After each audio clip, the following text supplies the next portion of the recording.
जकरिया ने कहा, ऐ मेरे रब, मेरे लिए कोई निशानी यानी चिन्ह बना दे।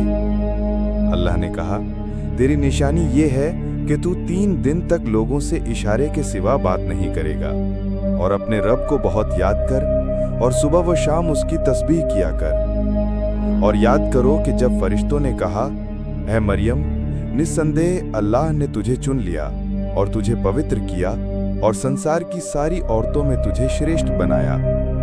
ऐ मरियम, अपने रब के आगे नम्रता से झुक जा और सजदा कर और रुकू करने वालों के साथ रुकू कर।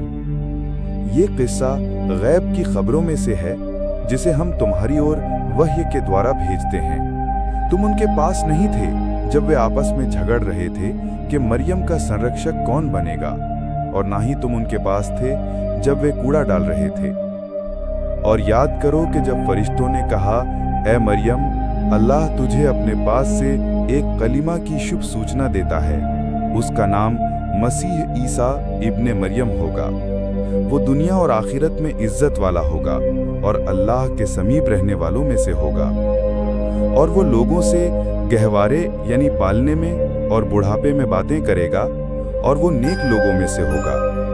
मरियम ने कहा, ऐ मेरे रब, मेरे यहाँ बेटा कैसे होगा जबकि मुझे किसी पुरुष ने छुआ तक नहीं। फरिश्ते ने कहा, ऐसे ही अल्लाह जो चाहता है पैदा कर देता है। जब वो किसी काम का आदेश देता है तो बस कह देता है, हो जा, और वो हो जाता है। और अल्लाह उसे किताब, हिकमत, तौरात और इंजील की शिक्षा देगा और उसे बनी इस्राएल की ओर रसूल बनाकर भेजेगा इस आदेश के साथ कि मैं तुम्हारे रब की ओर से तुम्हारे पास निशानी लेकर आया हूँ। मैं मिट्टी से परिंदे की शक्ल बनाता हूँ, फिर उसमें फूंक मारता हूँ तो वो अल्लाह के हुक्म से परिंदा बन जाती है। और मैं जन्मांध और कोढ़ी को अच्छा करता हूँ और मुर्दों को अल्लाह के हुक्म से जिंदा करता हूँ। और मैं तुम्हें बता देता हूँ कि तुम क्या खाते हो और क्या अपने घरों में संचित करते हो। निस्संदेह इसमें तुम्हारे लिए निशानी है यदि तुम ईमान लाने वाले हो। और मैं उस तौरात की पुष्टि करता हूँ जो मेरे पहले से मौजूद है और तुम्हारे लिए कुछ चीज़ों को हलाल करता हूँ जो तुम पर हराम कर दी गई थी। और मैं अपने रब की ओर से निशानी लेकर आया हूँ, अतः अल्लाह से डरो और मेरी आज्ञा मानो। निस्संदेह अल्लाह ही मेरा रब है और तुम्हारा भी रब है, अतः उसकी इबादत करो, यही सीधी राह है।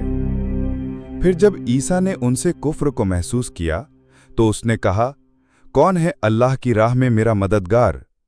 हवारियों ने कहा, हम अल्लाह के मददगार हैं, हम अल्लाह पर ईमान लाए हैं और तू गवाह रह कि हम मुस्लिम हैं। ऐ हमारे रब, जो कुछ तूने उतारा है हम उस पर ईमान लाए और हमने रसूल का अनुसरण किया, अतः हमें गवाहों में लिख ले। और उन्होंने यानी काफिरों ने चाल चली और अल्लाह ने भी योजना बनाई, और अल्लाह सबसे बेहतर योजना बनाने वाला है। जब अल्लाह ने कहा, ऐ ईसा, मैं तुझे उठा लूंगा और अपने और बुला लूंगा और तुझे काफिरों से पाक कर दूंगा और तुझे उन लोगों के ऊपर क़यामत के दिन तक ऊंचा करूंगा जिन्होंने तेरा अनुसरण किया है। फिर मेरी ओर तुम सबको लौटना है, तब मैं तुम्हारे बीच उनके मामलों का फैसला करूंगा जिनमें तुम झगड़ते रहे हो। फिर जो लोग काफिर हुए उन्हें मैं दुनिया और आखिरत में कठोर सजा दूंगा और उनका कोई मददगार नहीं होगा। और जो लोग ईमान लाए और अच्छे कर्म किए उन्हें वो उनका पूरा पूरा बदला देगा, और अल्लाह जालिमों को पसंद नहीं करता। ये हम तुम्हें आयतें सुनाते हैं और हिकमत वाली नसीहतें देते हैं। निस्संदेह अल्लाह के नज़दीक ईसा की मिसाल आदम की सी है। उसे उसने मिट्टी से पैदा किया, फिर कहा हो जा, तो वो हो गया। ये सब सच्चाई है तेरे रब की ओर से, अतः तू संदेह करने वालों में ना हो।